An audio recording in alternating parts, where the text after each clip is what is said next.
Oke, baik. Sekarang kita lanjutkan lagi. Apa saja risiko-risiko disruption yang mungkin timbul.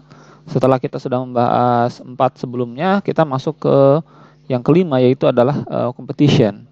Dan tidak semua orang memahami ya bahwa sebenarnya competition juga sumber dari disruption. Setidaknya terbagi dua. Yang atas ini adalah product innovation ya, sedangkan yang bawah ini adalah process innovation. Nah, ada teknologi innovation. Dulu Sony menguasai pasar untuk rekaman begitu ya, untuk audio recording, untuk music player. Kemudian iPod muncul dan mencuri begitu ya, dalam tanda kutip, merebut penguasaan pasar, sehingga 70% musik player sekarang adalah Apple player. Kemudian iPhone, dulu juga Nokia menguasai hingga 2/3 pasar telepon. Kemudian iPhone datang dan tidak diwaspadai oleh Nokia, bahkan Nokia justru mengkritik beberapa kelemahan. Nah, beberapa tahun kemudian Nokia jatuh hingga hanya menguasai 3% untuk pasar telepon. Apple menjadi perusahaan yang sangat besar, valuable company. Kemudian ada juga software ya yang membuat perusahaan bisa berjalan secara lebih efektif, ya, yang menjadi perusahaan menjadi lebih unggul, dan itu membuat dia menang secara kompetisi, begitu ya. Kemudian ada juga sekarang bergerak menjadi cloud computing, ya, semua cloud software, PC komputer, cloud-based software, dan ini juga mendisrupt persaingan, membuat supply kebutuhan untuk server yang terlokasi di masing-masing perusahaan menjadi berkurang karena orang lebih memilih menggunakan jasa cloud service.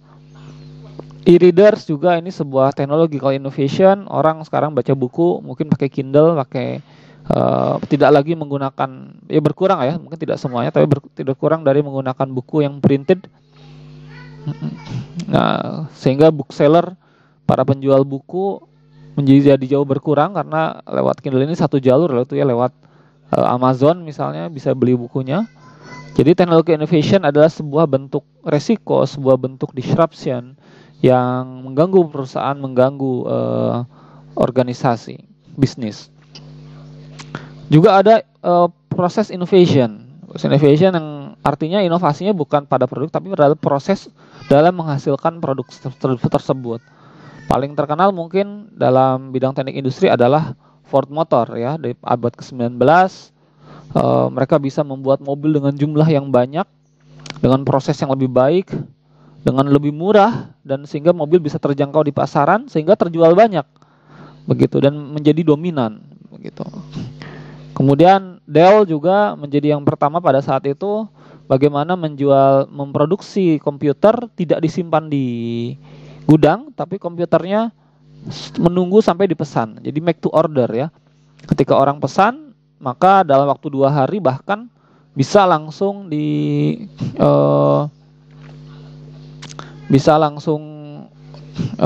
dihasilkan gitu komputernya, dan sehingga tidak membayar suppliernya juga pada saat setelah customer memesan, sehingga tidak banyak memakan biaya inventory, biaya bahan baku, begitu. Ini juga kemudian eBay juga, ini proses pembelian menggunakan metode auction, metode lelang, begitu. Kemudian Progressive ini juga salah satu bentuk asuransi bidang jasa ya, prosesnya juga berubah, lebih inovatif. Nah, ini adalah bagaimana kompetisi juga menjadi sumber dari disruption. Kemudian yang kedua adalah ekonomi, ya, ekonomi. Jadi kalau kita lihat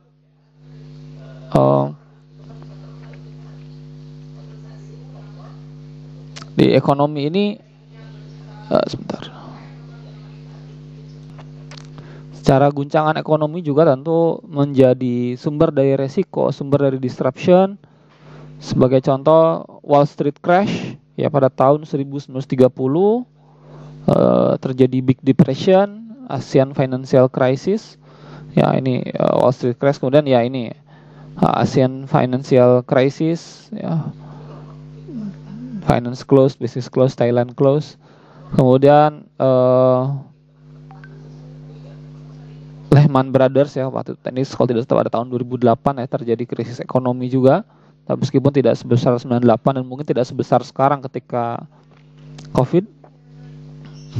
Ya, oke. Kemudian ada juga social disconnect, yaitu adalah tidak nyambungnya ya antara produsen, customer dengan supplier dalam hal value dan requirement. Artinya apa?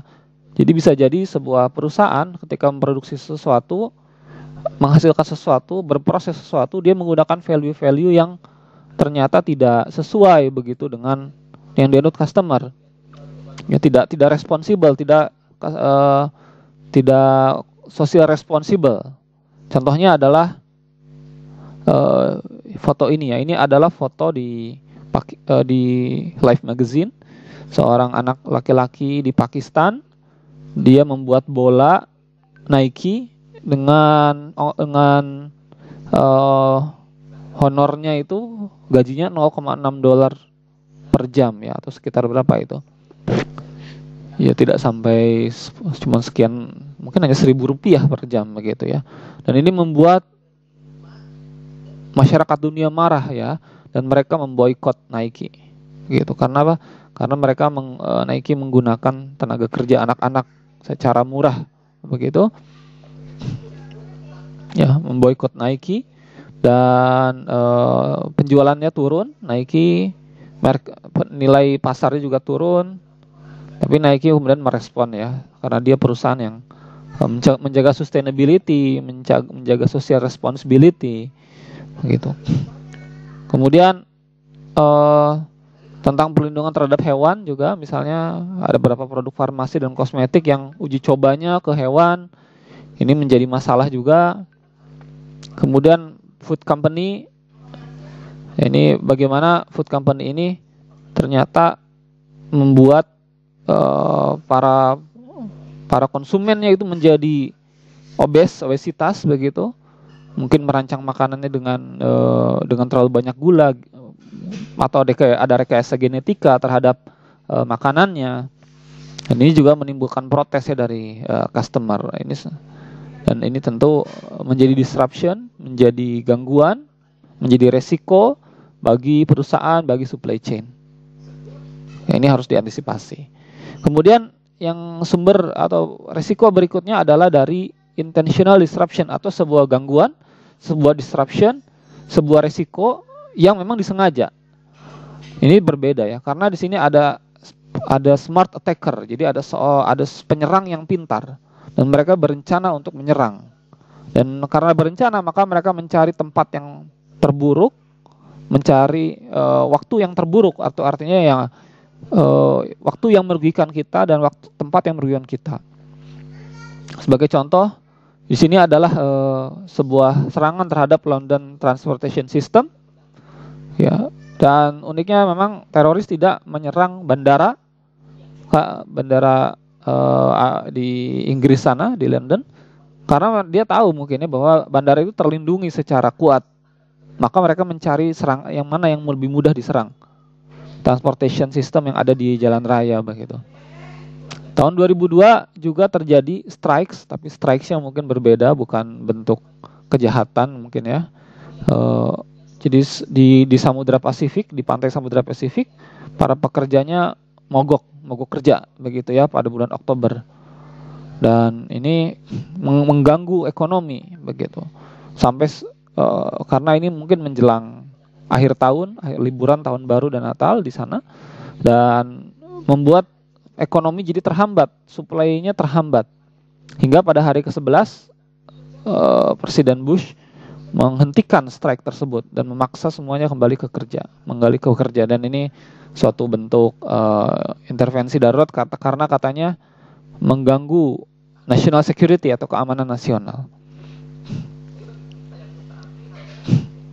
Kemudian demonstrasi juga terjadi begitu ya, menghentikan ports atau pelabuhan, cyber attack ya, di dalam dunia internet kita, dalam sistem grid kita, dan sekarang semua jadi digital ya, cyber attacks, dan semakin besar ancamannya terhadap dunia terhadap modern ekonomis ya. Apalagi sekarang dunia ekonomi baru sekarang semuanya serba digital, maka ada cyber attacker, ada hacker cracker yang memang menyengaja untuk menyerang begitu. Ada mungkin yang menyerang bank kemudian mengambil uangnya dari bank begitu, dan lain sebagainya begitu. Dan mungkin kalau kasus-kasus yang belakangan terjadi misalnya adalah bagaimana ya, yang kini mungkin terjadi akhir-akhir ini adalah disruption terhadap dunia keseluruhan karena ada pandemik COVID ya.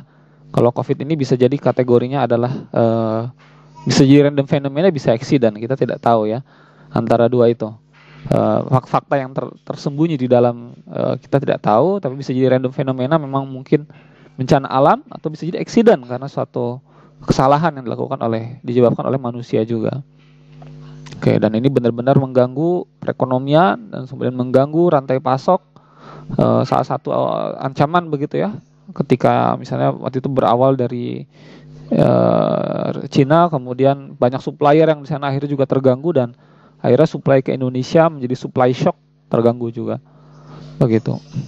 Dan banyak orang kehilangan pekerjaan, banyak pabrik tutup, banyak perusahaan tidak beroperasi karena tidak karena ekonomi terhenti, orang-orang takut keluar, orang-orang takut beraktivitas, kehidupan ekonomi juga ikut tertahan begitu. Kemudian